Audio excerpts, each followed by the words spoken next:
feel like I've been fairly unwavering of my opinion of the lightweight division being consistently the most exciting for the UFC. In fact, I wrote a big old article just for fun about it on Substack years ago. If you want to take a gander at it, it will be linked below. When I put it out, I did get a lot of dismissiveness about it, and I think it was because at the time, the lightweight division was in a little bit of a lull, which happens to every division, as we can see right now, because half of them are in a lull. But what I noticed outside of the obvious, with Ilia becoming the champion, gave me a great deal of inspiration for two reasons. One, obviously, being the UFC is in need of a star, not because the UFC needs a star, because the machine will keep on rolling, but for some positive publicity. But also that the lightweight division is on fire again. And when you could tell the most is when the camera left the octagon and got shots of Armin, Justin, and Paddy. That just felt fresh. No doubt about it, Topuria has a great deal to do with it, and he has a lot of options right now, and they're all fresh options. If you ask me, I would say do a lightweight tournament between the four, guaranteed title shots no matter what, barring,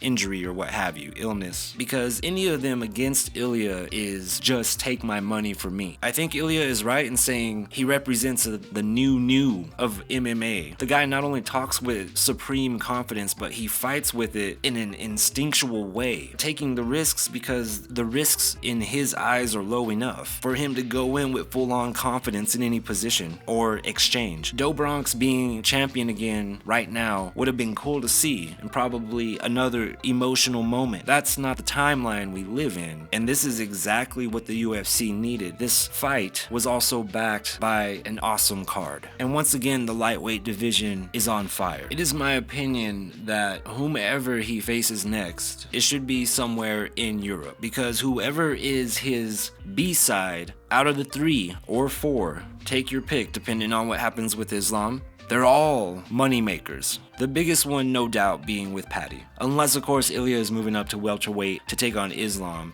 as Islam is champion. If that happens, I don't count out Jack. I do believe Ilia is going to figure out how to get around those that are bigger than him in more ways than what he already has. I do think there's a plan for those types of pinches that Topuria and his team have. So I have a difficult time seeing Justin, Armin, or Paddy taking out Ilia. I honestly do. I think the toughest challenge is Armin, and the glossiest too. You know what I'm saying? Ilia's Jaguars and steak and wine. So is Armin. You know what I mean? Lamborghini SUVs. What were those things called? The Bah Humbug or something? For me right now, lightweight and middleweight are the fire divisions, and lightweight is a little bit stronger than middleweight for me, outside of, Drikas and Hamzat. It should be clear to everyone now that what Ilia is doing is not only what the fans need, the UFC needs on one level or another, but it's also time to accept it and encourage. As I said a long time ago, complaint culture is dead, and yes, people are still complaining, and yes, people are still making a ton of money off of it. But when we can get behind a marketable fighter for reasons